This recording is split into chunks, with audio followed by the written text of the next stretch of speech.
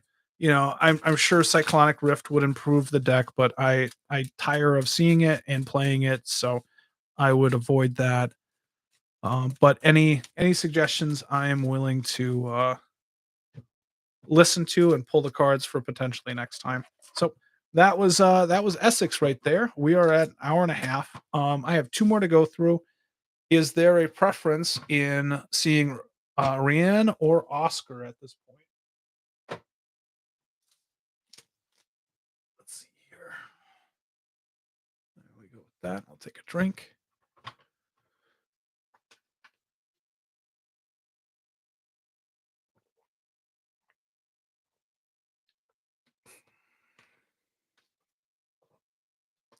I'll probably be done in about a half hour, but I might try and push both these decks through and it'll go a little longer.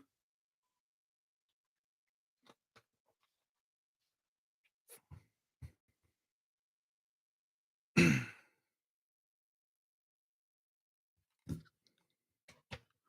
right, Oscar it is.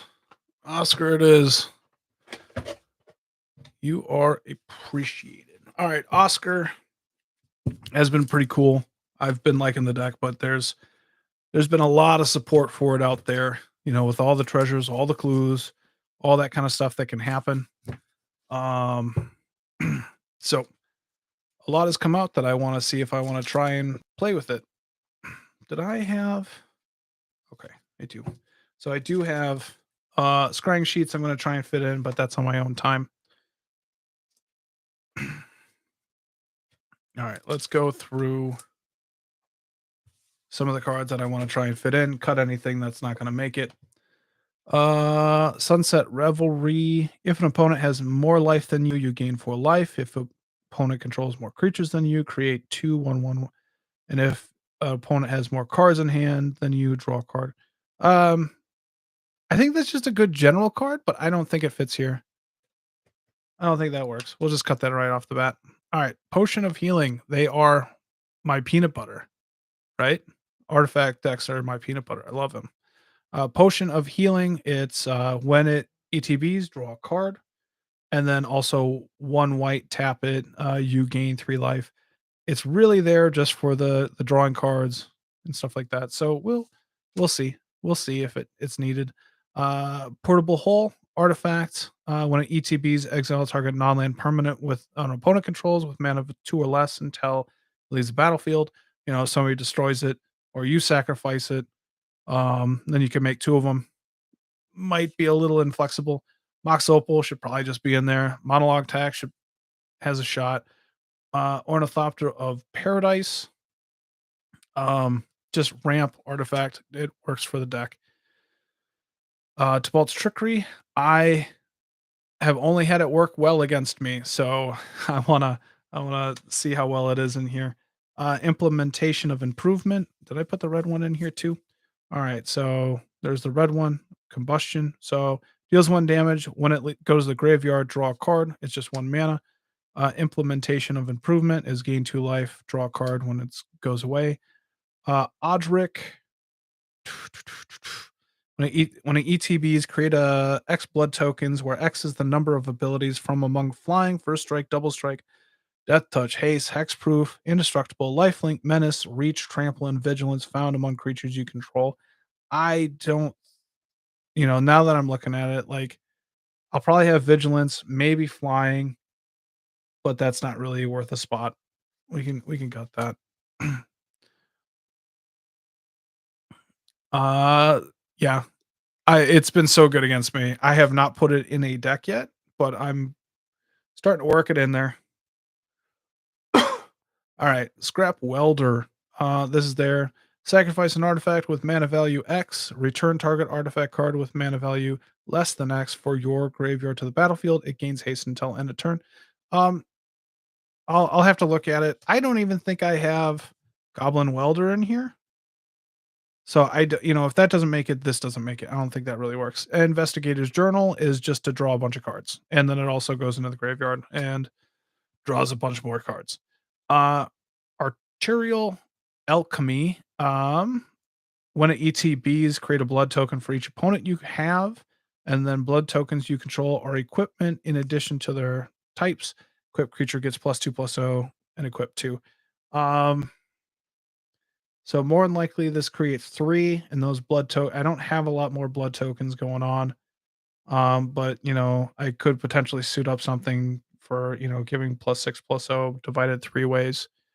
Uh so you're saying scrap welder. I don't think I have any of the scraps in here. Um, but maybe. I don't think that makes it. Mirror Battlesphere. I don't why the fuck is that in there? Making copies? Maybe I'm just trying to look for something that was over the top there. That might make sense.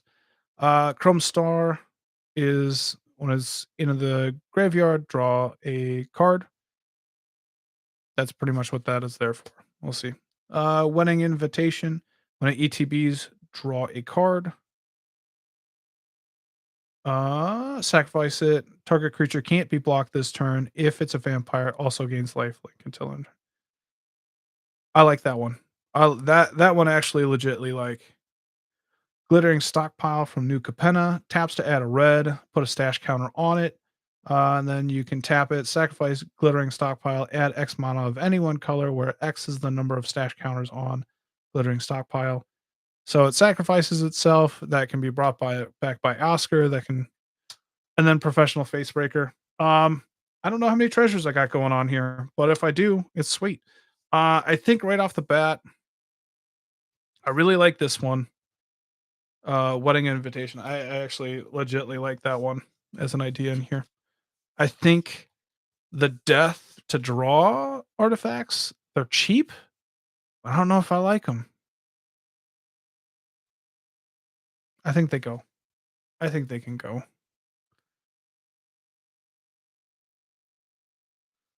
Um, so a little bit of draw, a little bit of ramp. I think, the monologue tax, even if you don't need that kind of stuff, like it's good. It might just work because I want to put professional facebreaker in. That might just be why it works. All right, let's start going through the deck a little bit. Dockside. Dockside is not a card I feel ashamed about because I don't combo with it. It's damn good. Idol of Oblivion is for drawing. Dispatch is removal. Mana Crypt is probably not needed in here. It's probably better to have Mox Opal. Um, but I might, this is a really cheap deck. And so like Mana Crypt, I might have cut down on stuff. Yeah. Yeah. Yeah. Uh Treasure Vault's an artifact. You can bring them back for 0 and make 2 of them. Treasure Nabber, stealing stuff, sacking their stuff. It's pretty sweet. Karn the Great Creator is disgusting. Esper Sentinel, again, it's an artifact and it's drawing you cards. I don't feel bad about that in this deck. Reckless Fireweaver, whenever an artifact TBs for you, it deals 1 damage to each opponent. That works. It's good. With Oscar, you aren't really doing graveyard recursion, correct? You're wanting to get them in the yard and exile them with Oscar. Kind of. It just depends on what it is because you only can do it once or twice per turn, on your turn. And so, um, you can only do so much. I'd much rather have it ETB and then not worry about it going to the graveyard until I need to or have the ability to give the bonus and stuff like that. So having them die just um probably doesn't work well. Boots for protection, Alhemrites archive. I'm not sure what that is there for.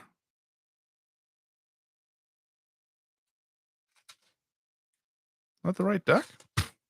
All right. We'll put that there. Pull from Eternity works for a little bit of a lot of stuff going on. It's pretty sweet. I do have Goblin Welder. Okay, well, I will consider Scrap Welder then. Arcane Signet, ramp. I do have Tithe in there. Okay. I didn't remember doing that either, but it does look like I might have enough treasure stuff going on for Facebreaker. We'll see what happens there. Panharmonicon. Okay, that feeds into the ETB draw a card.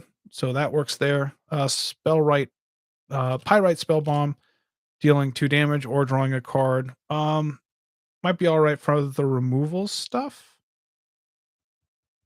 We'll see. That might be loose. Pedal, Bobble. So that's maybe what I was thinking with like the death stuff. Like it's nice when it can sacrifice itself for free because then I'm not using a ton of mana. That's where Urza's Bobble comes in. But that I might not like that either eventually. Oh, land. Oh, there was a clump. All right, Teferi's Protection. Artifact land. Chaos Warp makes sense.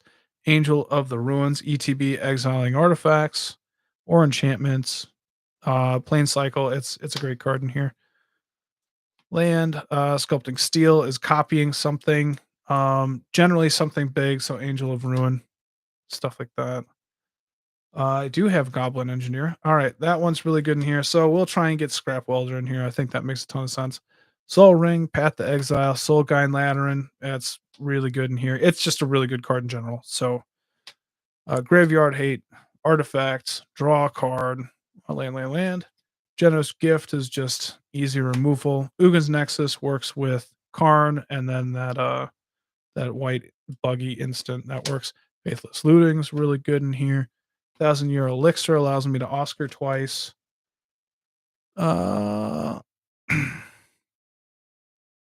Scrap Welder is so good into ready, and it may work really well for this deck. It might. I mean, I have the other two, so if I have that going on, it probably works here as well.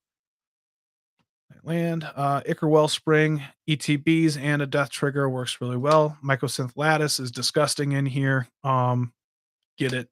Get some. Conjurer's Bauble is something that uh, put up to 1 target card from your graveyard on the bottom of your library. Draw a card. It's this one. For some reason, I'm getting it early in the game, and then there just isn't anything in the graveyard, so I can't draw a card. That's been problematic. So I think that has a chance. Oh. Now I know why. I mean, that's in there because all these ETBs are drawing me just 1 card. Having 2 cards is pretty nice. Might be a little expensive though. Land. Mystic Forge makes sense. Crashing Drawbridge is just a fantastic card.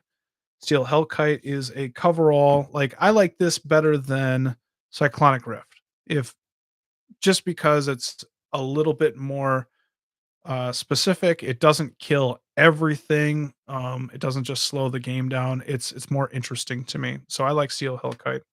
Mishra's Bauble is free sack draw. Consulate Crackdown is crazy with Lattice. I mean, it just works in here. Boros Charm protects my stuff. Search the Premises is really, really good. Yeah. Lattice and Karn is in here. Lattice fucking is bonkers in here. Okay. So let's see here.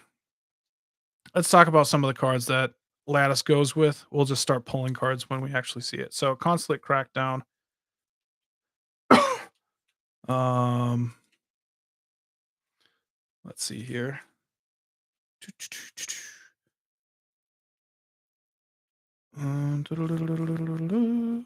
So you can Goblin Welder their stuff away. Pull from Eternity is what I was talking about for that other one. Karn, Treasure Napper. All right. We'll start pulling those. Search the Premises has been really good in here. It creates a lot of clues that you can just sacrifice for Oscar or drawing extra cards. It's been really, really nice in here. Bronze Guardians, solid. Inspiring Statuary, ramps you like crazy. Swords. Leon and Elder gains a ton of life in this deck. I like it a ton. Land. Greaves and Bauble is really good. Um, Astrolabe, ETBs, Land, Talisman, Sleeping Dart has been really good for me. It's a free sack outlet, but ETBs draws you a card. Target creature doesn't untap during its controller's next untap step. It's been nice. It works really well. It's cheap. Solemn, Rings of Birthright, copies Oscar. Illusionist Bracer, copies Oscar. What's going on? Annoyed Procession doubles the amount of tokens that are coming into play. Karn, the Scion, those all those artifacts turn into their huge Karn structs. Oswald Fiddlebender can go and get anything in here. It's pretty cool. Cursed Mirror is all right. It's been good. Burgie just allows you to just keep on going. I just might cut this for my Dragon's Approach deck though, but it's been really good in there. Hellkite Igniter gets huge with Lattice. Blast just ends the game. Hellkite Tyrant steals all this stuff with Lattice. Mind Stone, land. And Chandra's Ignition is one we talked about on the Discord tonight, but it's crazy good. I can just sacrifice as much as I can and, make Oscar a 10-10, Chandra's Ignition, and everything's dealt 10 damage. If you have poison or lifelink, all that stuff applies. It's a great card. So tons of cards in here that work with, Lattice to a degree. So I'm gonna try. Any complaints about that? Yes. Yep. Is that what I had? Horde Smelter? Horde Smelter. That's been a little expensive because that's 4 mana. I have that in that Centaur deck, the green red one. Nikia. I have it in Nikia, but it's a little expensive for this deck because Oscar does take up a lot of stuff going on. All right. All right. Just for the sake of, that's mana. It's really, really good in here. I highly suggest. I only have one though. And so we'll just put in a different mana ability. Oscar can kind of get out of there. I think we switch Mana Crypt with Mox Opal. The crappy thing is like Mox Opal isn't copyable. Like you'll have 2 or 3 come out and they're legends, even though this proxy doesn't say it. To whereas Mana Crypt is just straight gas, but I just don't think I need it in this deck. So I'm not going to worry about it. I can use my Mana Crypt in better places. All right.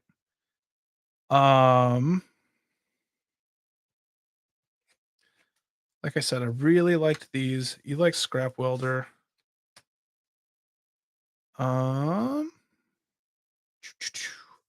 I probably don't like Portable Hole. It's just too narrow for what I got, what I want to be doing. Tax probably works. I really like these two, I think. And so I think we will use these for what we have. I think it's just too expensive. Can't be copied with the legend rule. It's just cheaper. And this has just been kind of a dead card sometimes. All right. I don't know how many tokens or, treasures are going to be happening. Maybe this isn't the deck for a professional face breaker. I'm going to try and go through and see everything where, treasures are being made. Because I think we're just at the 2, the 2 big boys, Tithe and Dockside. We don't.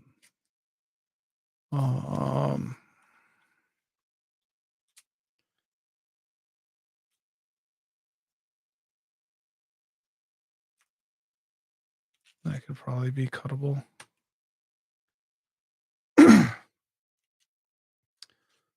Tithe.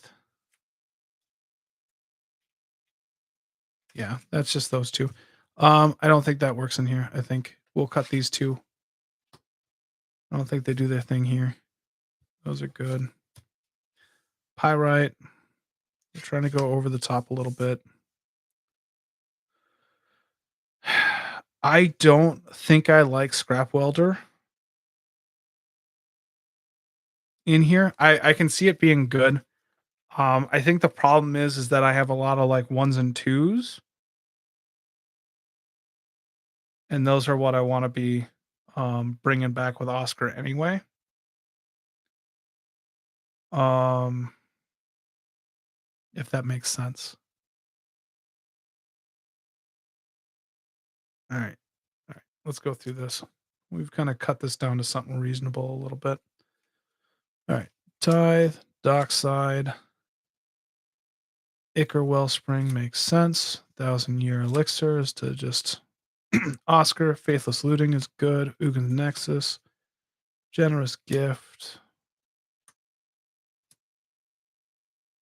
So Goblin Engineer works in here, even though it's more specific as well, like uh 3 or less. Like the deck deals in that a lot, but also like searching for any artifact and putting it into the graveyard is really good in this deck.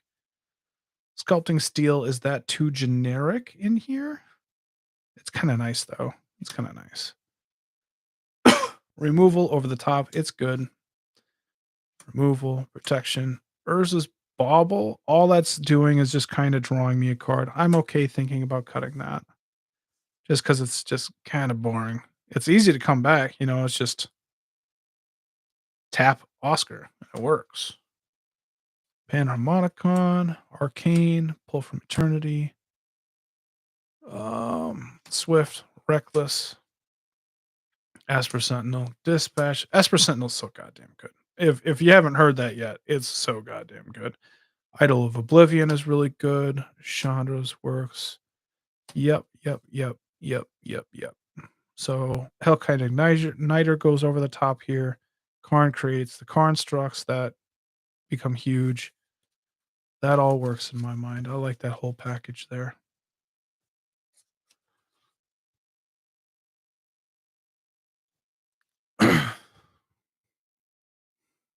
That's a good point. I think I agree with Spellbomb coming out and Trickery going in. That makes sense to me. That's fair. Like I have enough artifacts to potentially choose from, and you agree that Scrap Welder's going doesn't really fit the deck either. Um, so right now we're looking at Bauble potentially going in, Consulate Goblin Welder, do. Curse Mirror has been a fun one, but it definitely feels weird. I don't play rocks that really do 3 mana, but it's good to have extra stuff. This might only mana makes it less interesting now. You gain 3 life, ETB. Sacrifice an artifact. Search your library for an artifact with mana value 1 plus the artifact mana's value. Put it into the battlefield, then shuffle. Activate only as a sorcery. It's aight. But like it's like a second Oscar. Like it kind of works well with Oscar, so I think I like that there. Hmm. Sleeper Dart, that makes sense.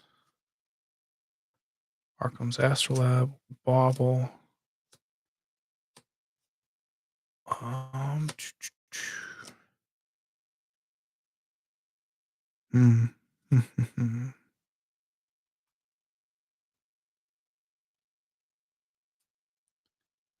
I don't hate anything else. I might see what's going on here. I think I actually have some alt art fiddle benders. Thanks for the offer though, but I think I put those in somewhere. I didn't put them in a deck, they're just in storage or something. So, all right. Spell Bomb goes away. Default Trickery in just for a little bit more protection, which is aight. All right. I like the idea of Wedding Invitation. I wonder.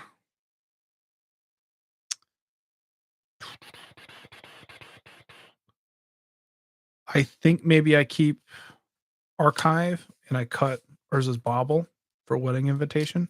Because that extra draw, like, it's nice to cantrip, right? It's pretty solid. The problem ends up being when you just, you're just kind of staying that way, I guess, and you're not really getting ahead. And what you want to do is gain cards, if that kind of makes sense. So I think I moved a bunch of cards up to 2 mana, which isn't very problematic, but it's not. Just being able to tap Oscar has been crazy good. Get rid of Crypt. Let's see here. Burgie, like I said, is quite good in here. But I want it over in Calamax Dragon's Approach because I it's more of a storm-ish deck. Um, yeah, I think I'm actually fairly happy with that. I don't think Mirror Battlesphere is needed. Maybe. I don't know. I don't think these are needed. Let's look at that curve.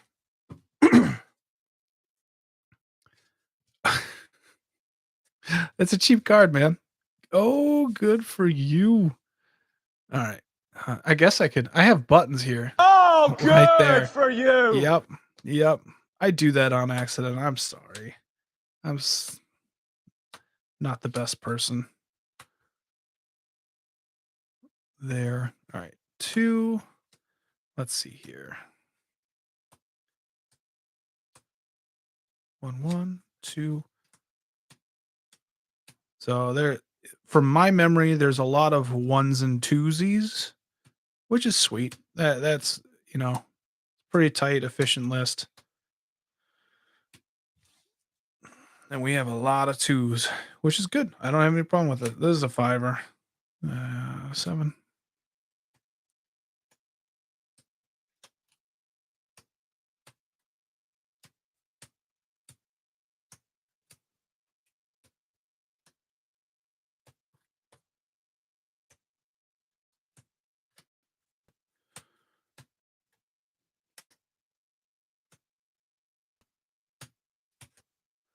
All right. Yeah, that one spot is thick. Always going to be doing something on turn 1, I'm sure. 8, 9, 10, 11, 12, 16. I would, yeah, like look at this. Pretty thin here at the over 6. Couple at 6, but I'm not going to be hurting if I miss Mana Crypt, I don't think.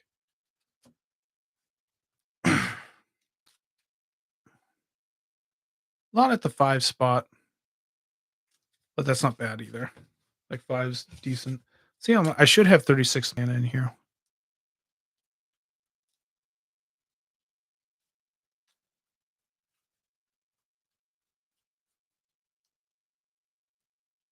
Yeah, 36. Okay. I didn't skimp. I was wondering if I was if that was the thought with Mana Crypt, was cut a land, add in that. Because if that's the case, then I want to keep Mana Crypt in. Like I don't want to fuck myself on mana too hard.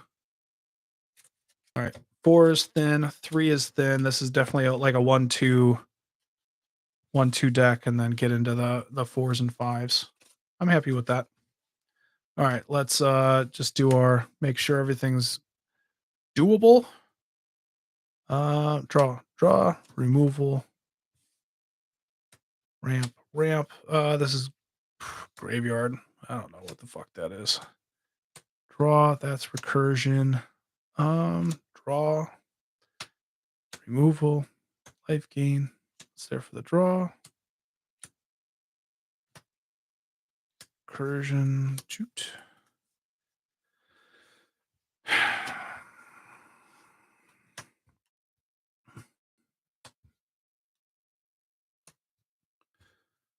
All right, this is. I don't know. That's probably draw. That's that ability. Want to use Oscar multiple times. It's there for the draw. Ramp, protection. Toot. Oop. All right.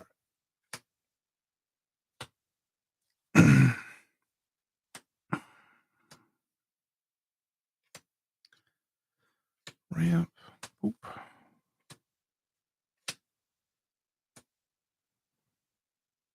probably over there.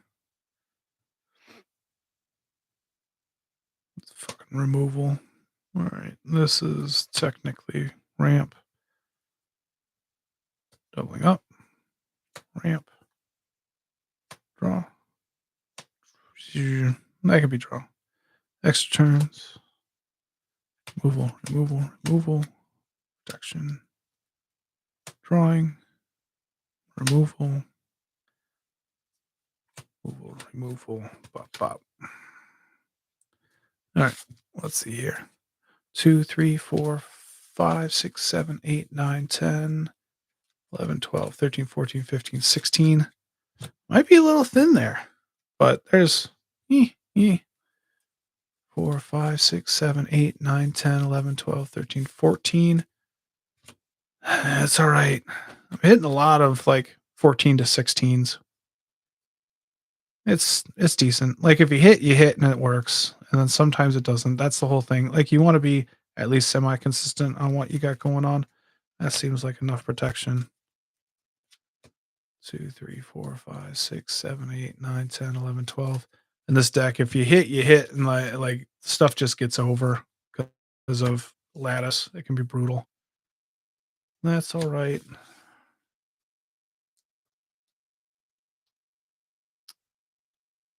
Sculpting steel is alright. Because you can copy other people's stuff too. Hellkite and Niter, I think, is the thing that goes over the top in here, along with the that. All right. I'm all right with it. Do I think Doretti would synergize with Oscar? It might not necessarily synergize, but it might be like a replacement if people like, and that's okay to have that kind of redundancy a little bit. Like if I had Oscar out, I'd consider playing Doretti, like not as a recursion piece, but as like a draw piece. Cause then I can just like dump cards into my graveyard and bring them back with Oscar to get multiple tokens of it. Because that's what I want to be doing. I want to be making multiple tokens of cheap artifacts and stuff like that. So do they work together? Yeah. I wouldn't not think so. Are you suggesting that I put Doretti in the deck or consider it? I'd have to think about that. That could be a decent bit. Maybe Welder. And then just up. Because I'm not really reanimating anything. I mean, Goblin Welder is one of the best cards in the game. Let's not get that twisted. And the nice thing with the ETB, I can get rid of my tokens and bring back the ETB stuff if Oscar's getting trounced on. I think I'd probably rather want Goblin Welder. You know, plenty of clues going around. Oswald. Is that specific? Let me see here. Sacrifice an artifact. Search your library for an artifact with mana value equal to 1 plus the sacrificed artifact mana value. Put it in the battlefield, then shuffle. Activate only as a sorcery. So it is not 1 or less. It has to. And I mean, like, I guess I have options. I'm all right, I think. I just can't go much above 5, I don't think. 5 into 6 with Mycosynth Lattice. I probably wouldn't even want to do that unless I had to or had the ability. Oswald might be a little rough with that tutoring. Maybe I'll do it one time, see how it works, and then if it's able to combo off easier than I'd like, you know, with the Vandal Blast and Lattice or whatever, then maybe I just don't like it. Okay.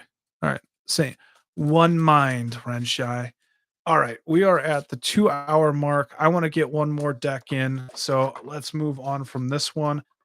Appreciate the help and the thoughts. We'll put Let's see here.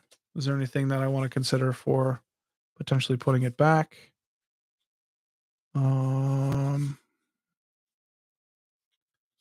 no, I'm happy with all that. Okay, there we go. All that being cut. Last deck. Man, there was a lot of stuff in New Capenna that was able to go into that. Um, so there might be a lot of ideas that don't necessarily work, but Rienne is cool. I like it. So it is 5/4 flying. Other multicolored creatures you control get +1/+0. Whenever another multicolored creature you control dies, return it to its owner's hand at the beginning of the next end step. So that works. Cards that I am considering putting in, there's plenty, but let's check it out. Let's see here. Let me get a drink real quick.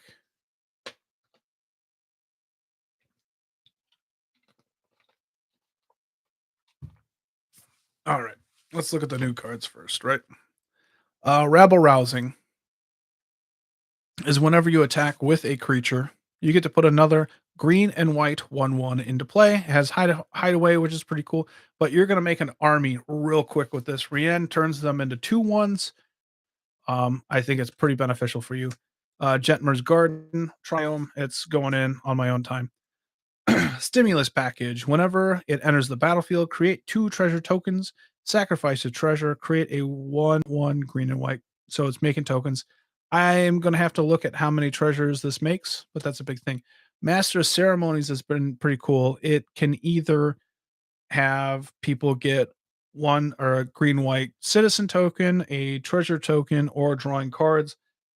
This deck kind of struggles with drawing cards. Um, later in the game, I don't have to worry about that. It's beginning stuff. So later in the game, I'm sacrificing multicolored cards. They're coming back to my hand, but I need to hit that mass amount of cards to be able to start cycling things through. So it's that early game stuff that I need to get to. And this might be there, might not. I just have to look at it. Next of kin. Whenever enchanted creature dies, you may put a creature card you own with lesser mana value from your hand into or from the command zone into the battlefield. If you do, return next of kin to the battlefield attached to that creature at the beginning of the next end step. So I was just thinking it works here. Jolene, I can sacrifice this. I can get the tokens, sacrifice it, and not have the benefit for anybody else, and then I get to play it again. So whenever a player attacks one or more of your opponents, that attacking player creates a treasure token. If you would create one or more treasure tokens, instead create those tokens plus an additional treasure token. Sacrifice 5, put 5/1/1 counters on that. I don't necessarily care there. Grand Crescendo is creating multicolored tokens and indestructible. So it's nice in here. Indulge. Whenever a creature attacks, create a green and white citizen token. And then this one is create a treasure token for each creature you control that dealt combat damage to a player this turn. So I think both of those work really well in here. Rose Room Treasurer. This might end up being my treasure deck. I don't know. I don't have one technically yet, I don't think. Whenever another creature enters the battlefield under your control, create a treasure token. If it's the first or second time this ability has resolved this turn. Otherwise, you may pay X, and if you do, it deals X damage to any target. So, um, Scepter of Celebration. Target creature gets +2/+0 and has trample. Whenever equipped creature deals combat damage to a player, create that many 1/1 green and white citizen tokens. So making an army, making Rienne harder to block, probably getting a bunch of tokens off that. Prosperous Partnership. When it ETBs, create 2 1 green citizens. Tap 3 untapped creatures you control, create a treasure token. Um, could work in here. Kit Kanto. When it enters the battlefield, create a 1/1 citizen token. You know, at the beginning of combat on each player's turn, you may tap 2 untapped creatures you control. When you do, target creature that player controls gets +2/+2, trample, and goaded. General Farius Ruckaruk. I think I actually have it in there. It's just a foil version, upgraded. 2/1 flying trample. So it's a 3/1 in this deck. eventually. Whenever it deals combat damage to a player, draw a card. If you had 2 or more creatures under the battlefield under your control this turn. Um, Creatures come into play all the time in this deck. Should be drawing, like I was saying, it's cheap, early, easy. Rumor Gather is a great card. I want that in here. I should actually have a foil version somewhere, but this should make it in here. Cabriotti Charm.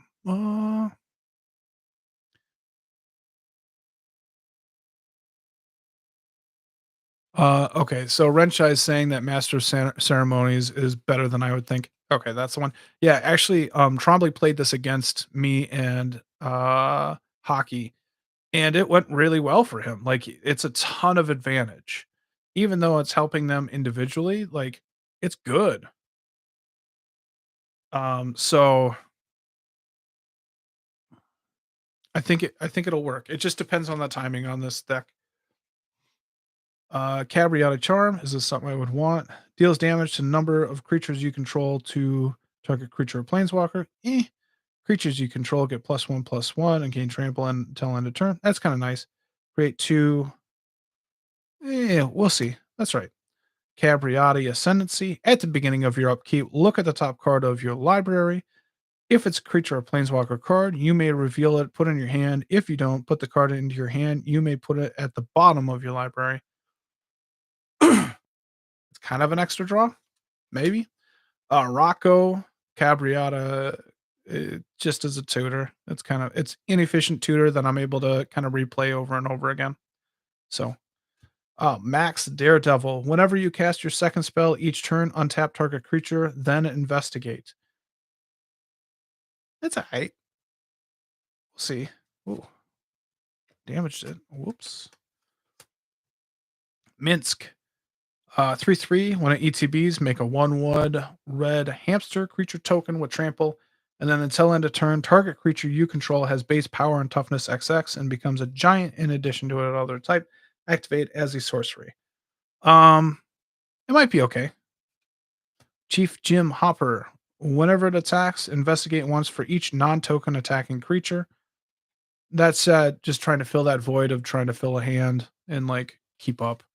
And Goblin, I'm not even gonna say that. Holy shit! Can't even read. Each spell you cast that's green or red costs 1 less to cast.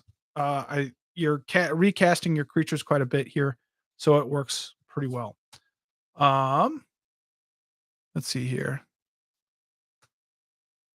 I am not entirely sure because I don't think I have a lot of tapped like creatures that are tapping. I don't think I really care about Max in here. All right, we'll cut Max.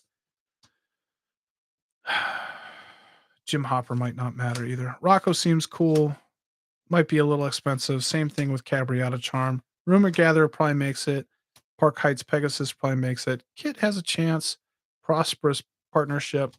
There's a lot of cool cards in here that worked well here. I probably don't have enough treasure to really make that work. Probably. All right, let's go through the deck. Odric. You know, it's going to make 1 or 2 blood tokens. I can see myself cutting it. I have no land. I don't care about it. Bloom Tender is good. Nova Blast Worm is good. Great Henge. Storm of Souls. I like it here. Tribe Elder. Skull Clamp. Top. Land. It's a beetle that's doing similar things to the goblin here. Huntmaster of the Fells. Like, I really like these cost reductors if you're casting multiple spells in a turn, because they become 1, 2, 3 potential mana. Good. Shielded by Faith. All right. Guardian Project is drawing a card. I'm recasting creatures. It's pretty easy. Sack Outlet to protect Rienne. Huntmaster of the Fells is a token, multicolored. It works well. Soul Ring. That's reducing the cost. Shielded by Faith. I really like this as a protection spell. Basically, your early creatures are indestructible, and when Rienne comes into play, they have that slight chance to be able to get at it and after that, it's indestructible. So it's pretty good. Now remember, everyone, a Narcomancer only reduces the casting cost by 1, even if the spell is both colors. Yes, this is correct.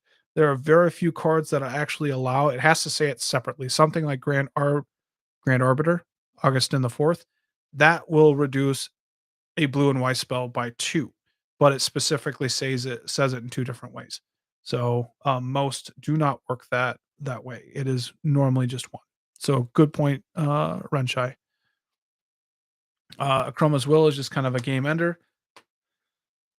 Land, Harmonic Sliver, ETBs kill stuff, artifacts or enchantments. Realm Razor is a little slow. It's very, very mana intensive, and I probably want to get rid of it, but it's a really cool card. So if you haven't seen this one, check it out. It's 6, it's a 4/2. When it enters the battlefield, remove all lands from the game.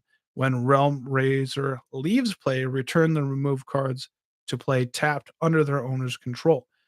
So this is worded separately. So if you want to just remove everybody's lands, you can do that forever because it ETBs, they both enter the stack. You sack it before the second one comes into play, and they're just gone. That's how that would work. And or you can remove everybody's land, have it go around, and before it's your turn, you sacrifice it, and then you have your land. And then you do your thing. You can do a couple things, and if you can get this back out, then bada bing, bada boom, you have control of the game. It is, like I said, really, really mana intensive. So I am okay cutting it, and people fucking hate it. You know, so it really slows the game down, and that's not really something that I want to do. But if you're into that kind of thing, go for it. Shield of the Oversoul is indestructible on Rienne. Rhythm of the Wild is solid. Toll Smear is multicolored, creating multicolored token. Does cool stuff. Elf is way better in here than I anticipated, but the Cascade is great. This Escort gives indestructible. Daryl is just indestructible, giving walkers a little bit of extra die. Land. Gerard is kind of like a back of Rienne, so it works. Olash, the Hate Seed, it comes in, it goes tall, and then you can pay 1 to create green sapperlings.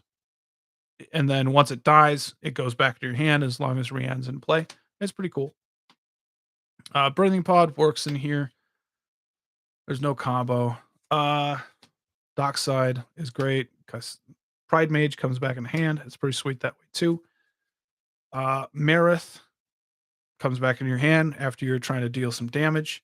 Oh, that Olash also can deal damage. Chandra's Ignition, another one that just kind of works. And Torrens is making multicolored creatures. So again, pretty cool. Eldritch Evolution, you're sacrificing that creature, comes back in your hand. You're able to go and get something. It's pretty cool. Durger Hedge Mage is destroying an artifact and an enchantment if it works out. Natural Order. Might be all right. Throw Possibility is just that cheap draw I was talking about earlier. Draw. Chaos Warp is removal. Promise of Loyalty destroys everything. They can't attack you with the one card that they have coming around. Rienne stays alive. All your other creatures are coming back to your hand. It's a great card in here. Knight of Autumn is removal, ETP. Voice of Resurgence, Proxy. Knight of New Alaras, pumping all your creatures. Ramp with 3 visits. Ronos is Monument, reduces green creatures, and then pumping and trample something and can be aggressive. So Vala has been really cool with ramp and draw. Nature's Lore works. Primal Growth is a pretty cool card. Sacrifice a creature to put 2 lands into play. General Furious Ruckaruk is going to create a bunch of 4/4s. Let's see here. Bada bing, bada boom. Sneak Attack is crazy good. Crashing Drawbridge. You're casting those creatures over and over. Giving them haste is a good way to be aggressive. Divine Reckoning is another wrath that leaves each player chooses a creature he or she controls, destroy the rest. It has flashback. You're always leaving Rienne in play. It's pretty good. Vithian Renegades, destroy ETBs, destroys an artifact. Safi Eric's daughter, sacrifice it, bring a creature back that was dying. ETBs draws or gains you 4 life, and then you can regenerate all your creatures. Elemental Bond is ETB. You're drawing a card every time 3 or power more. Sack Outlet. Tome of Guild Pack has been something that I think is too expensive, but it works. It's been fairly solid on this late game. So whenever you cast a multicolored spell, draw a card. It adds a mana. It's 5, but it works. Karametra is able to get you a lot of land. It's bonkers in here. Birds of Paradise works. Tragic Arrogance. For each player you choose from among the permanents and player's controls, an artifact, a creature, an enchantment, and a planeswalker, then each player sacrifice all other non-land permanents he or she controls. So it's just that same idea, like leaving Rienne around, and you're just going to gain that back. Mary's Wake is crazy good. Land. Favorable Elder is really good. Sylvan Library, obviously. Evolutionary Leap is a sack outlet that goes and gets me another creature. All right. Let's see here. Where are we?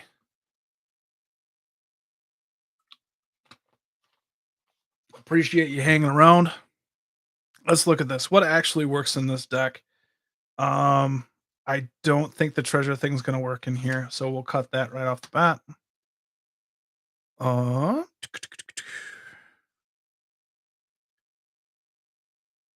I don't think the Cabriata Charm is going to be good enough. I don't think Chief Hopper is going to be good enough. And I don't think Minsk is going to be good enough. And I doubt Cabriati is going to be good enough. I like all my cards. I don't. So just trying to cut down on those right off the bat. I guess that's treasure. That's a treasure. That's creating treasure. Am I rethinking?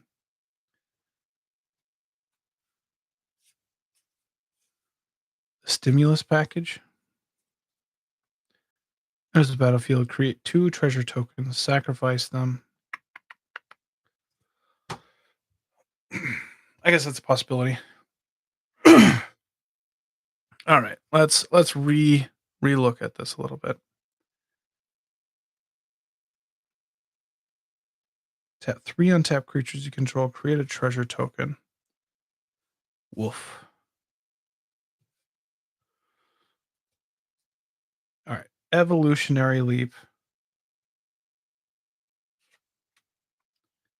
Dies. All right, let's.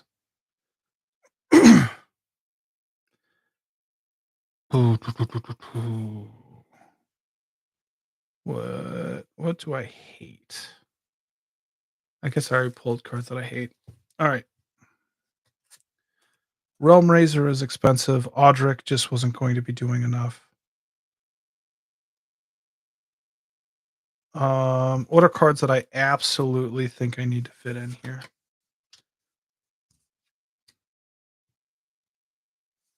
I think Goblin. I think that'll really, really work here. Then everything else becomes kind of, yeah, that'll be really good.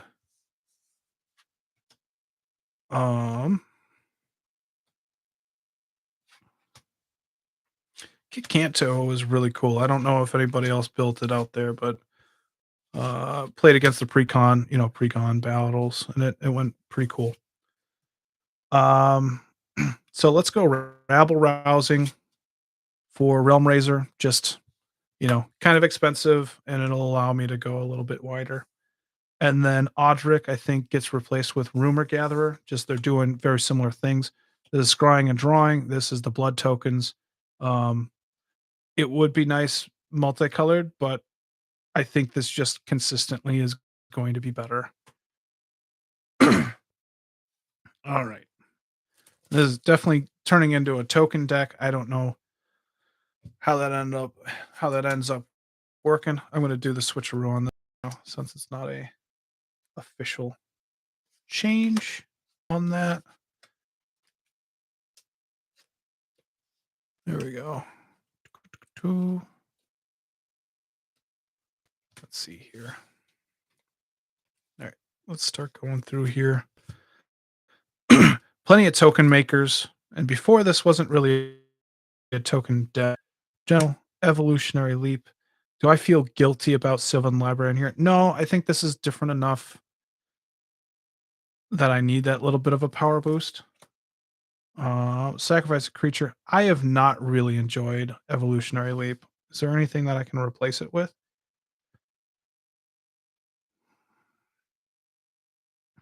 Rock might be too expensive.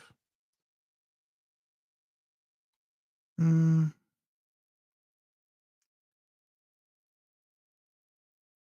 I don't know. I'm okay. I don't have it's nice as a sock outlet because you need at least one going on. All right. Fabro Elder has been good. Wake is good. Tragic Arrogance. Is there any removal I'm looking to add in here? Not really. Probably just works. Birds. Parametra. Home? Would home be better off something else? Oh, maybe. Because the indestructible, I have a bit of a indestructible, protection package in here a little bit, but this is sacrifice, so it's not going to save me. Maybe some other removal ends up being like Rose Thorn. Is there anything else that can be a removal here? Not really. I don't hate that idea. Gets a little bit more specific. Rose Room Treasure. I get to try that out.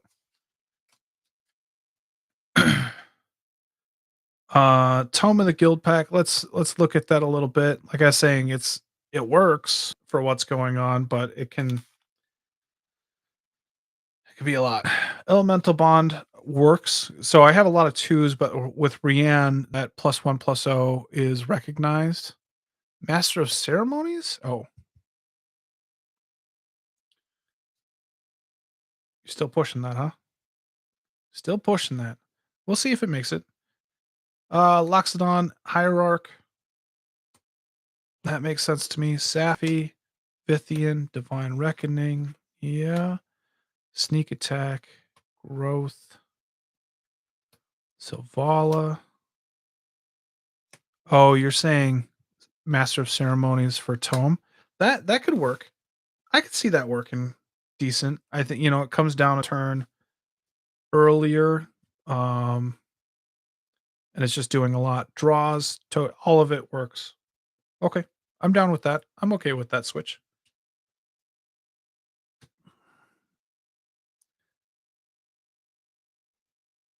Master in.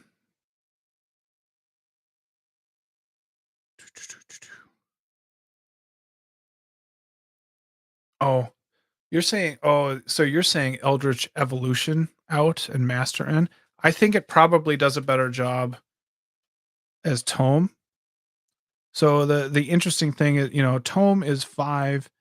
It's multicolored spells. You're drawing cards and it's ramp. This is drawing cards, it's ramp, and it's potentially making a token. So it's not multicolored, which is a little bit off, but it's cheaper. It can block. I want it to stick around a little bit more. I think it's probably a fair trade back and forth there. uh 3 visits, that's a pump. Yeah, yeah, yeah, yeah. Let's see here.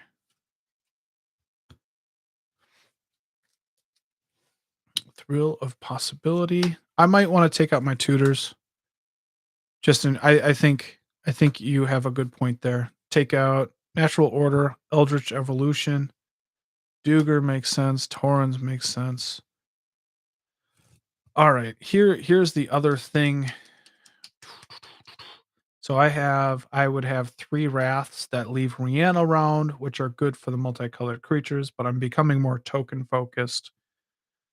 So does that become I mean, I still have some indestructible stuff that's going on. So Chandra's Ignition I'm okay with. Marith has always been really mana intensive, so maybe we can check out that. Pride Mage is good. Extortionist, obviously. All right, Birthing Pod is another one that can. So the reason why the tutors are in there is kind of as a sack outlet as well. So I'm losing a lot of sack outlet-age. I'd have to check out how much I have. Ulashed can get huge. So I like that better than Marith. I'm okay with that, especially with the tokens that are coming out. All right, Gerard Weatherlight makes sense to me. Daryl, I'm all right. Am I all right with that? Um,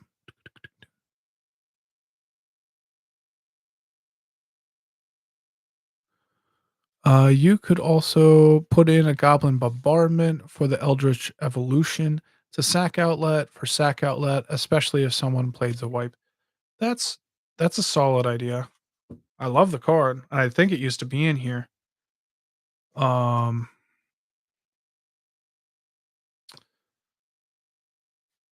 yeah. All right. Let me look for that real quick. Um,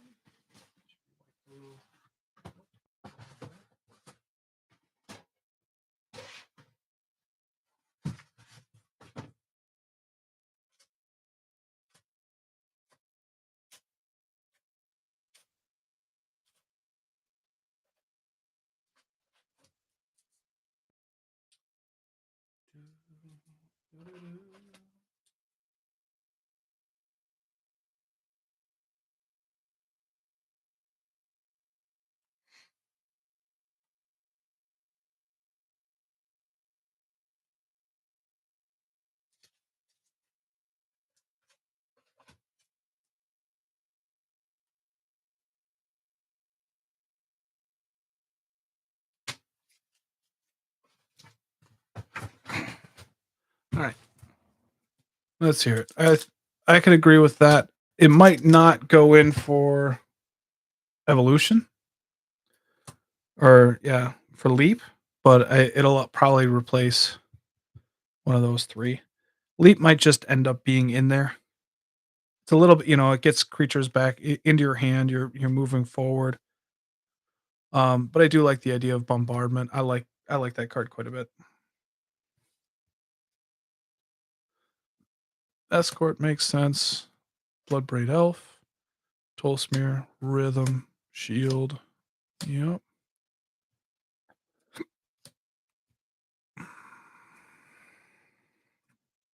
Okay with that. Deuce, reuse, recycle. That does a lot of work for me. Sakura Tribe Elder. Storm of Souls. Is that something that needs to be in here? Probably not. Great Henge is goddamn so good. All right.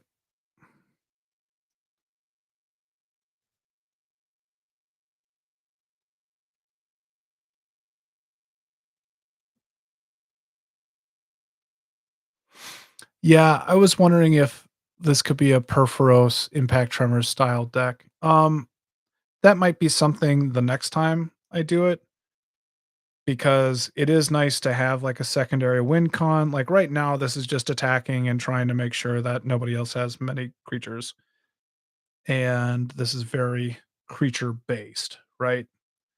Um, I think this can go. And so I agree. All right. I think Storm of Souls might just turn into Grand Crescendo. See, okay, so why does Storm of Souls work? Because return all creature cards from your graveyard to the battlefield. Each of them is a 1/1 spirit creature flying token. So they get to keep their multicoloredness. If they still die, they come back into play with Rienne. That must mean that like somebody removed Rienne and they're doing all that kind of stuff, not allowing you to return it. So this, I think, is good. maybe what I want to get rid of and get Grand Crescendo in, I think this is probably a better backup than Gerard. So I think Grand Crescendo in, Gerard out. That makes sense to me. And then let's get rid of the natural order and get the goblin in. I shouldn't even be doing that right now. Switcheroo can be later, but all right. So, oops, perfect fit isn't really working, is it?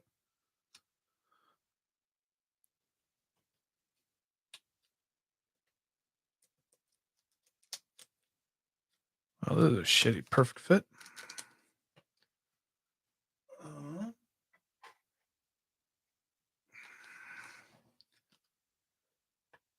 That's better. All right. So I agree. So this is kind of a token maker. So maybe I should pick one of those token makers. We want probably Goblin Bombardment in for evolution. I still kind of like Birthing Pod. I might be okay with just leaving that tutor in here. Let's get rid of Rocco just as a tutor. I think it's number one, too expensive.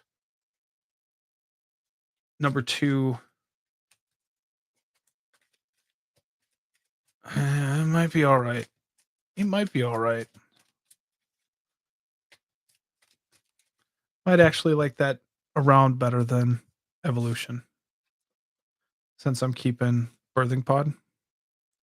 All right with that. All right. Marith. How do I want to make tokens, right? This is toot.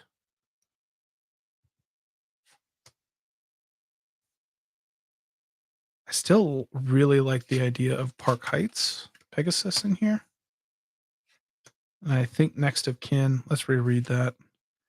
Enchanted creature dies, return. You may put a creature card you own with lesser mana value from your hand or from the command zone into the battlefield. If you do, return next of kin to the battlefield attached to that creature at the beginning of the next end step. So you can't just like chain it, which is nice, but kind of works. I like that. I think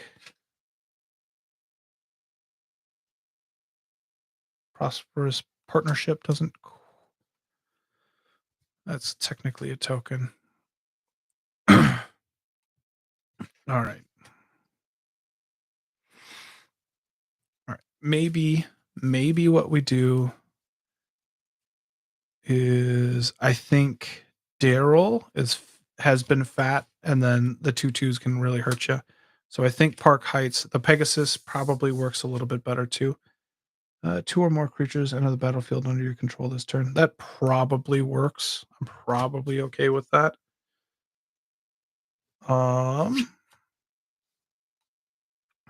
Marith, I think that 3 equip is quite a bit, isn't it?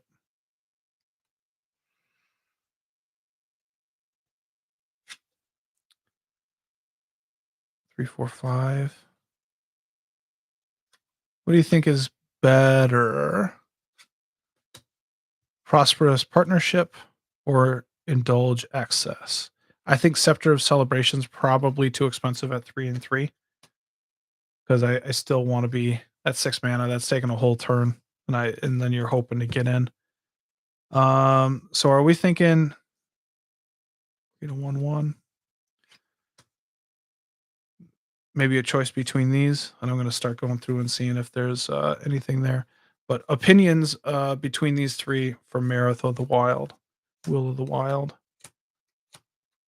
Should probably show what I'm doing. Show my work. I don't know if I like Jolene. If I make 1, I make 2. I don't think it'll ever get bigger. We'll cut Jolene. I don't think that works. All right, Divine Reckoning. Sappy, Thrill, Chaos Warp.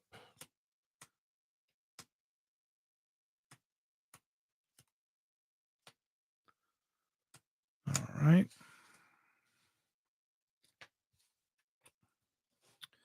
The goading part worked really well, but I feel like Indulge is going to be able to just, whenever a creature you control attacks this turn, create a 1/1 green and white citizen token that's tapped and attacking. That's aggressive. It's aggressive. It's like a second rabble rousing that can get me some treasures. I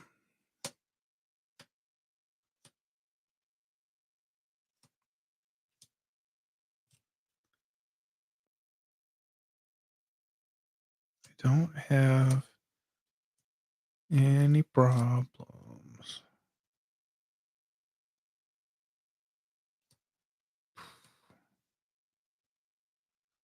Hmm.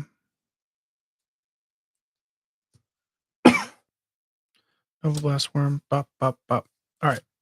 Mexican, I think, goes away at this point. And I'm just put a Perforos. I think that's 3. That's something that can recur, but it's only creating 1 token, which is a little rough. This has flexibility in killing stuff, damage or tokens. And this, I think, just can be a huge play. Let's go that. All right. Indulge Excess. Probably makes the most sense. This is a slower, grindier play, but I think the deck is already slow and grindy. So I don't need to add more into this. I need a little bit more explosion, which Indulge and Access would be. Oh, already did that switcheroo. All right. All right, let's do the rest of them. Here, Daryl out, Pegasus in. There might be a little bit too much on there, but a 2/1 flyer for 2 is not bad. That potentially draws me a card. And it has Trample, which I ain't disappointed against either. Evolutionary Leap out for Rococo.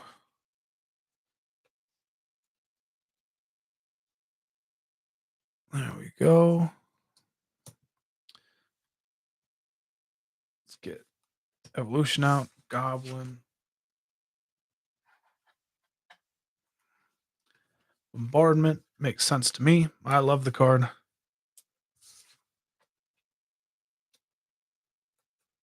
Grand Crescendo. Gerard Weatherlight Hero, which works perfectly in here, but I want a different card. This oftentimes it's kind of a dead card in hand. So, and that's the problem with redundancy, is sometimes you just don't need it. Tome, yeah, that might work for me. And then we'll just go we'll go through and do the CMC thing again, and then just make sure that everything kind of lines up. Hopefully. Probably took out too much removal, but we will see.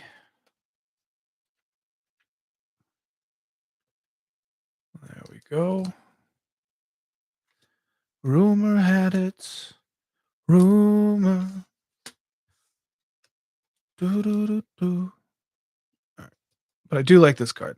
Rumor Gatherer, I've been trying to fit into every white deck that I have. That's a good card. Realm Razor? Yeah, I think I'm happy with a lot of these changes here.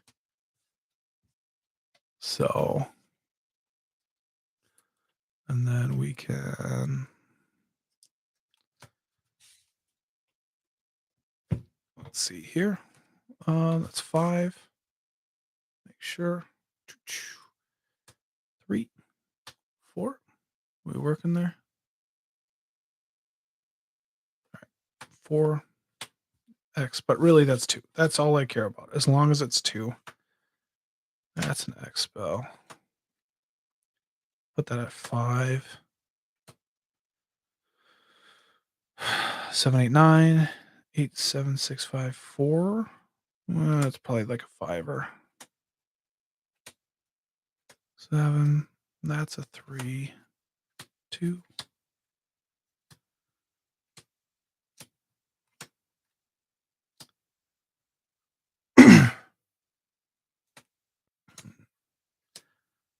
One, 2, 4, 3, 4, 2, 3, 4. 5, 3. 5, 1. Ari's Wake is such a good card. Needs to get a little more love, I think. 3, 2.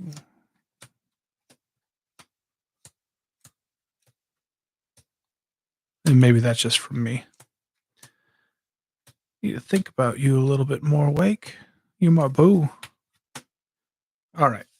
Top end is just Rocco and Nova Blast Worm. I don't have a problem with that.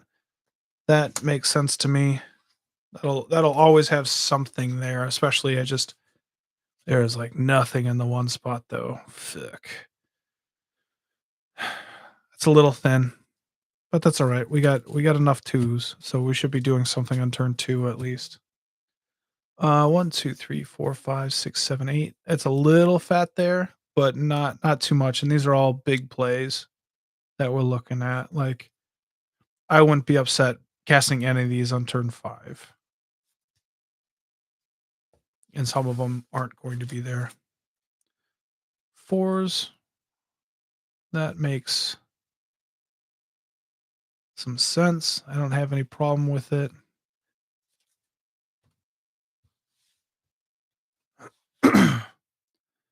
General Furious. All right. Yeah, I think we made some pretty good improvements to Rienne. I've always liked the deck. It's been around for quite some time at this point. You know, we're talking 3-4 years. But yeah, I just got a big upgrade in my opinion here. Problem is that a lot of the creatures I added in were not multicolored. But I got a big boost from those tokens. So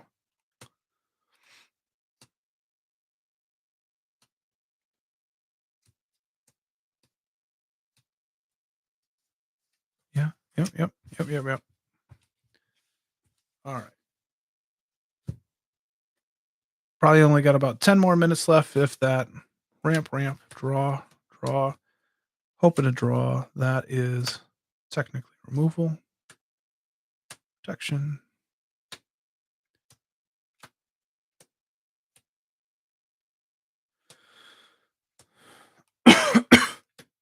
Sorry. That is a token. That is draw. Ramp, draw. This is probably just tokens.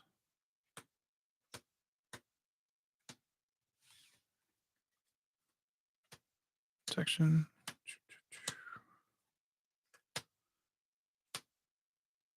That's probably more ramp than, well, that always draws me a card. That would be ramp. Tokens can be removal.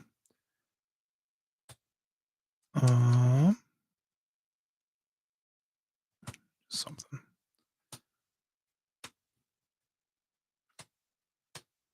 Tokens. I don't know what the fuck this is. I'd probably say tokens there. I don't know how much I'll draw and or make tokens. Ramp. That's removals. Always ramping. That is tokens. Recursion. Removal. All right, let's see what we got here. 1, 2, 4, 5, 6, 7, 8, 9, 10, 11, 12. Ooh. I'm going to want to up that. I'm going to see if I cut any. 1, 2, 3, 4, 5, 6, 7, 8, 9, 10, 11, 12, 13, 14, 15, 16. All right. Happy with the ramp. Lots of protection here. Let's see if there's anything I can cut. 1, 2, 3, 4, 5, 6, 7, 8, 9, 10, 11. I like them all there. All right. 2, 3, 4, 5, 6, 7. 1, 2. 1, 4, 5.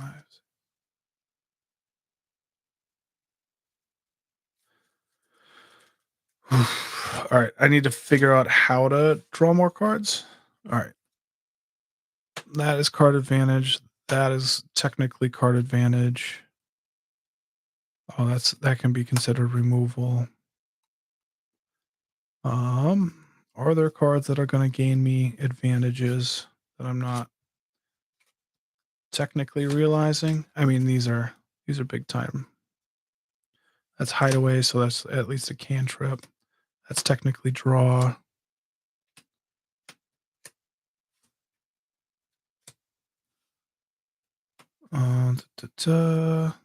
Any type of advantage there.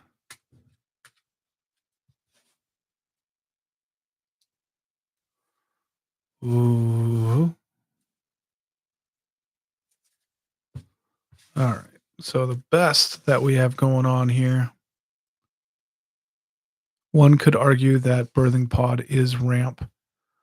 That's probably true. 4, 5, 6, 7, 8, 9, 10, 16. Maybe. I would so if I was gonna argue Birthing Pod is ramp and or card advantage, in this deck, I'd be sacrificing a multicolored creature that's going to come back into my hand. And then go and get another creature and put that directly into play. And so here I will technically gain a card on my board state. And I'm not losing one like a lot of other decks. And definitely could be argued that it's ramp because you're going from 4 to 5 or 3 to 4. And that makes a ton of sense too. But here I think it allows the sack outlets are still kind of a weird kind of card advantage. And so that's kind of where I'm putting it here. Birthing Pod has been really good. 1, 2, 3, 4, 5, 6, 7, 8, 9, 10. Problem being is I think I'm still like a little thin on the draw, which is problematic. Evolutionary Leap might be all right.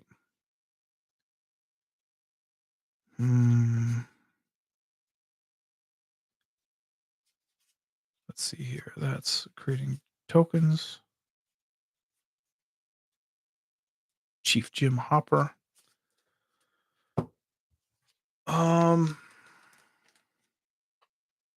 Let's see if we can get Leap in somewhere, somehow. I don't know. I'm not going to be too hung up on it. I'm just going to understand, like, I might be thin on it. And so that is definitely a dumber or a bummer, not a dumber.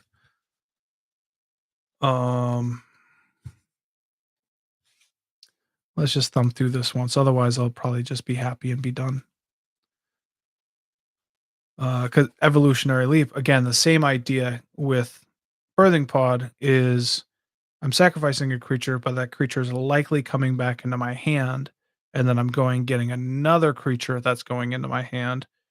And it's cheaper. And that's just my thought process for why that works there.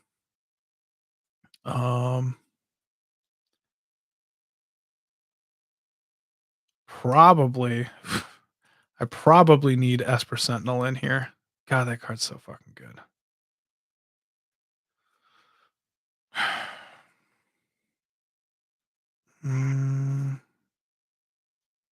Yeah.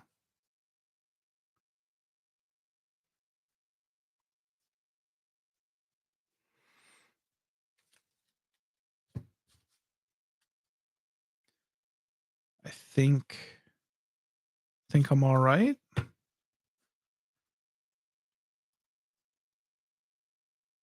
I'll be happy. I think I'll be happy with this. I mean, I have to be. All right. Well, I think that's going to be it for the night. It's been 2 hours and 50 minutes of bliss, and I appreciate you showing up the entire time, which is nobody here, but I appreciate you either way. So this is Commander Smiths. We just did Switcheroo for a long time. I plan on doing this 2 more times within the next week and a half before SmithCon, and I want to go through a bunch of my decks and just make sure they're ready and doing what I kind of want to do. So Lowry Smith, thanks for listening. Bye.